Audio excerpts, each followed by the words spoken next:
Hello and welcome to the fourth Nazi Germany revision video. This fourth section is all about the impact of the Second World War on the German people between 1939 and 1945.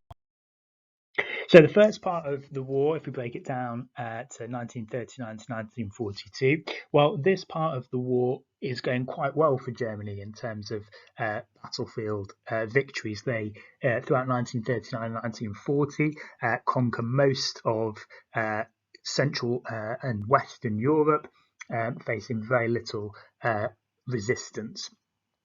At home, there are fears of bombing raids, but they don't arrive in 1939 or at all until the end of blackout regulations are given, gas masks are handed out, curbs are painted white, and some parents do begin to send their children off to relatives in the countryside. But in general, the very first sort of year of the war is quite a slow start for Germany. The Nazis do move Germany to what's called a war economy, so greater focus on war production.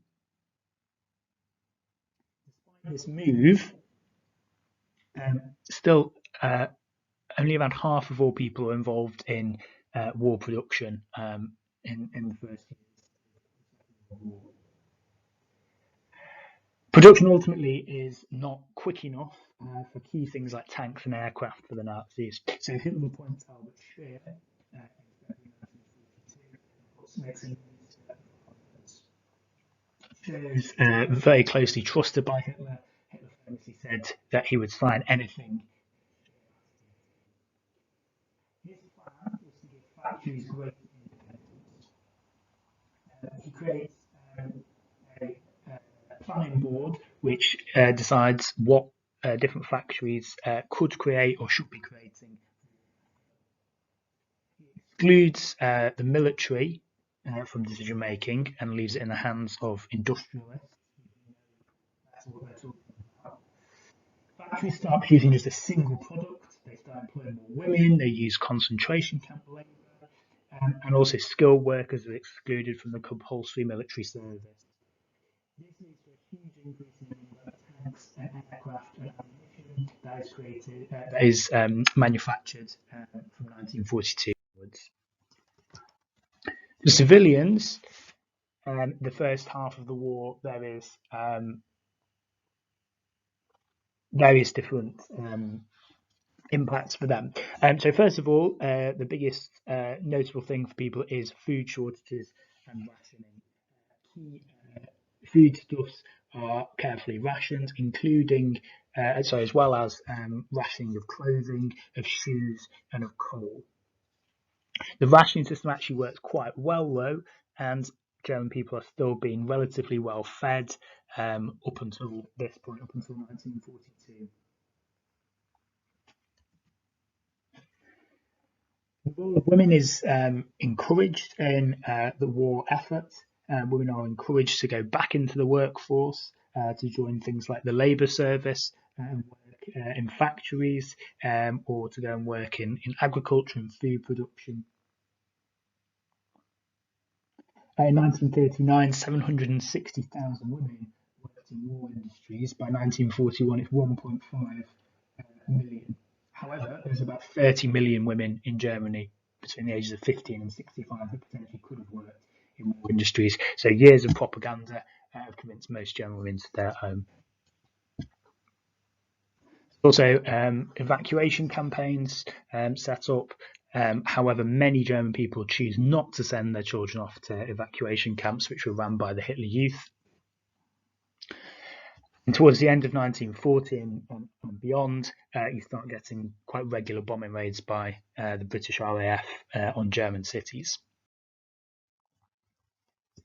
In 1943, this is a big kind of now year of turning points in the Second World War. The war is starting to go against Germany. They've lost the Battle of Stalingrad at the end of 1942. The Americans have joined the war in 1942, and they also suffer a series of defeats in North Africa as well during this time. So the tide of the war is turning. The Nazis recognise this and have to ramp up the war effort. So in 1943, Joseph Goebbels gives a speech in Berlin about total war, and you can see in the image the banner behind him says "Totaler Krieg, Kürzter Krieg," total war equals a shorter war. Goebbels screams at the crowd questions like, do you believe in the Fuhrer? Do you believe that total victory will be the German people's? Will you do everything you can to make the war successful? Are you prepared to work for 14 hours a day to ensure victory? And the obviously very carefully selected crowd of Nazis cheer yes and support him. So what does total war, or what did total war actually mean for Germany? Well, first of all, there's a greater effort to mobilise women into the war effort, get more women involved in war work.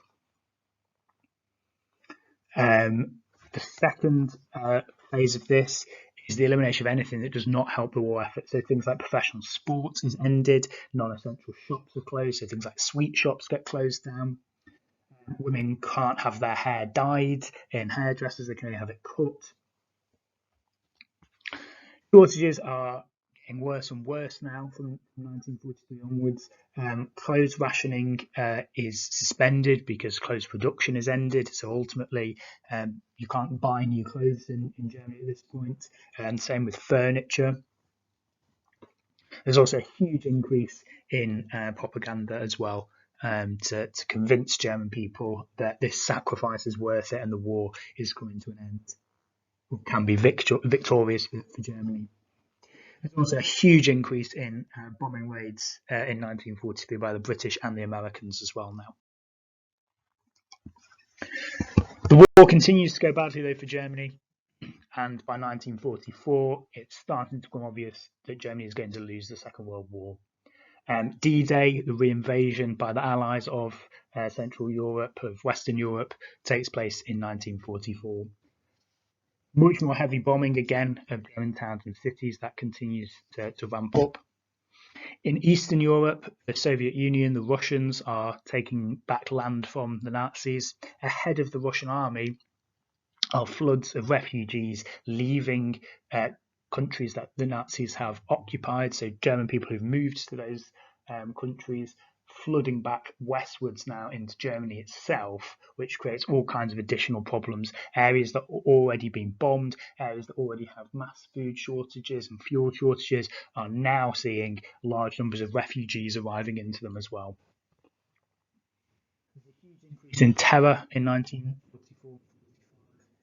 People who are arrested dramatically, the amount of people who are executed for political crimes quite dramatically.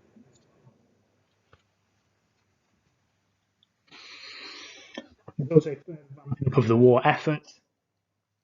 500,000 workers are ordered, soldiers, people who worked in factories and have been protected by their skills are now put into the army. Obviously, this has a negative impact on production there. The age limit for compulsory service for women is raised to 50. There's an increased use of forced labour, as well as prisoners and concentration camp prisoners. And further closures to beer halls. All of these are closed in 1944 as well. And finally, there's the creation of the Volks People's Storm. This is basically a national militia of any man who's left in Germany and not in the army is expected to defend their town and their city if it is invaded. They're very poorly trained. They have no uniform, just the armband that you can see in the image there. Very limited weaponry. It's more of a symbolic attempt to make people believe that their town is going to be protected if it is invaded. The war comes to an end in 1945. Germany is invaded in the east by the Soviet Union and in the west by the British and the Americans. The city of Dresden is very, very heavily bombed. Some people have argued that this is actually a war crime because of the extent of the bombing by the Allies, but the city is completely flattened. Hitler commits suicide in April 1945. However, desperate sort of street-to-street fighting continues for another week. You literally got people like the Volksdem and the Hitler Youth now fighting against armies of the Americans, the British, the Russians on a street-to-street basis. So the war comes to an end in May 1945 with Germany's surrender. The final thing to think about is opposition then throughout the war. The first kind of way that people opposed the Nazis was through passive resistance. This is probably the most common type of resistance to Nazi rule. These are small acts of defiance against the Nazis that people do on a day-to-day basis. They're not going to bring down the government, but it's a way of people showing that they do not support what the Nazis are doing. So things like not doing the Nazi salute, graffiti on walls, telling anti-Nazi jokes, all those examples of passive resistance. More dangerous things that people did is going as far as hiding Jewish people or helping Jewish people to escape, listening to foreign news like the BBC on the radio to get an accurate reflection of what's going on in the war. There's also public criticism too of the Nazis and their policies. These are people speaking out about the failure of the war or the fact that the Nazis can't win the war, the way they're reporting it is not accurate. So one example is Cardinal Galen. We've mentioned him before. He spoke out against Nazi racial policies in the early 1940s. During the Second World War, though, he gives sermons denouncing the use of terror by the Gestapo, the fact that the Nazis are seizing and taking church property, and he also speaks out against the murder of disabled people. The sermons are printed and distributed and read out in different churches. Galen himself survives the war basically because he's too prominent to be properly arrested or even executed. However, he's kept under very tight controls after 1941 and is basically under house arrest. The other man who's pictured here, a man called Dietrich Bonhoeffer. He's a Protestant pastor. He was involved in the in the confessional church, not the white confessional church, in the 1930s. He works for the German military intelligence service, the Abwehr. There, he gains an insight into the scale of the crimes the Nazis are committing in Eastern Europe. He uses some of this information he's got to pass information on to the underground resistance and helps us organise the escapes of Jewish people to Switzerland. He's arrested in 1943, where he's held in prison before being murdered in a concentration camp just 2 weeks before the end of the war in 1945. Further resistance is people writing leaflets and postcards. 2 examples. The first is the White Rose Group, brother and sister Hans and Sophie Scholl. They produce typewritten leaflets basically saying that Germany cannot win the Second World War. These are distributed in cities and in the university in Munich where they attend. The court, though, interrogated by the Gestapo and executed by the People's Court, or sentenced to death by the People's Court in 1943. The other group are the Hampels. They write over 200 postcards criticising the war and how it's going. They leave these postcards in public places for people to read. Most of them end up getting handed into the Gestapo. It takes the Gestapo almost a year to actually hunt them down, though, and they are eventually tried and also executed in 1943. The final example of wartime opposition is the July bomb plot, led by a general called Klaus von Stauffenberg. The German military knows that defeat is inevitable, and they dislike the fact that Adolf Hitler has taken control, basically, of the German army and military policy and is very clearly leading Germany down a very dangerous and destructive path, and they're very much aware of this. They plan to bomb in a suitcase in a meeting that Hitler is in attendance at. However, the briefcase is moved behind a thick leg of the table, which absorbs some of the blast, which means that Hitler is just slightly injured. The plotters are executed later that day. So opposition really does ramp up as the war is going badly. If you think about the sort of turning point of the war being 1942, 1943, that's when we start seeing more and more of this wartime opposition.